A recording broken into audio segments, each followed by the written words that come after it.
सरपंच दीदी, हमें यहाँ क्यों बुलाया है? कमला तुम बताओ, दिन में कितनी बार तुम्हें पानी ढोना पड़ता है? दीदी, दिन में कम से कम 2-3 बार तो ढोना ही पड़ता है। कमला, तुम्हारे जैसी गांव की सभी औरतें और सभी गांव वालों को पानी भरने के लिए घंटों खराब करने पड़ते हैं। उसी का समाधान करने के लिए हम यहाँ पर इकट्ठा हुए हैं। आप सभी को तो पता ही है, जल जीवन मिशन गांव-गांव में नल से साफ पीने का पानी ला रहा है। इस काम को अपने गांव में पूरा करना हम सभी की जिम्मेदारी है। हमें अपने गांव में भी ग्राम पेयजल स्वच्छता समिति यानी पानी समिति बनानी है। ये समिति बहुत जरूरी काम करेगी। पानी समिति पीने के पानी की योजना की प्लानिंग, योजना को लागू करने और इसके रख रखाव में पूरी जिम्मेदारी के साथ काम करेगी। समिति ये भी देखेगी कि हर घर तक नल से साफ पीने का पानी पहुंचे। इसके लिए हमें मिलकर योजना में 5 से 10% अंशदान देने के लिए गांव वालों को मनाना होगा।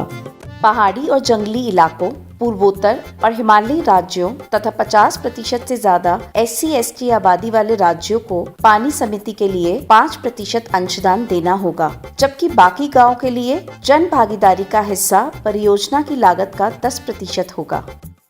रकम जमा करने का काम समिति का होगा। समिति को ही बैंक में खाता खोलकर पैसों का सही तरीके से हिसाब और ग्राम सभा में रजिस्टर के खर्चों का रिकॉर्ड रखना होगा।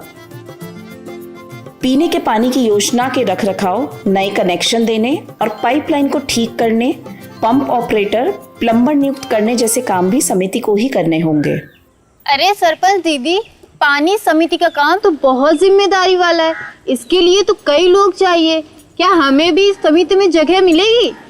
बिल्कुल सही कहा बहन, ये काम बहुत जरूरी है और आप जैसे इच्छुक और मेहनती लोगों की इसमें बहुत जरूरत है। समिति बनाने में आप सभी की भागीदारी चाहिए।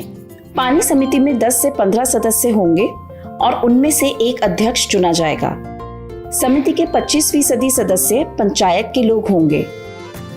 इस समिति में महिलाओं को खास जगह दी गई है, इसलिए समिति में 50% महिलाओं का होना जरूरी है। कोई भी घर छूट ना जाए, इसके लिए गांव के कमजोर वर्ग के लोगों की 25% भागीदारी पक्की की गई है। और हाँ, ये समिति 2 से 3 साल तक काम करेगी। ये सब तो बढ़िया है, लेकिन ये समिति सभी की रजामंदी से ही चलेगी ना? बिल्कुल, सभी की बात सुनी जाएगी और इसके लिए भी नियम तय हैं। पूरा साल ठीक से काम चले, इसके लिए साल में पानी समिति की कम से कम 4 बैठकें होनी होंगी और हर मीटिंग में 2/3 सदस्यों का होना जरूरी होगा। मीटिंग से पहले ही सभी सदस्यों को मीटिंग की तय तारीख के बारे में बताया जाएगा। पानी समिति के बैंक अकाउंट का कामकाज समिति के अध्यक्ष, सदस्य सचिव और कुछ चुने गए प्रतिनिधियों के एक साथ किए गए दस्तखत से ही होगा। सभी नियम बढ़िया हैं, सभी की भागीदारी से समिति बनेगी और समिति सभी की सहमति से चलेगी।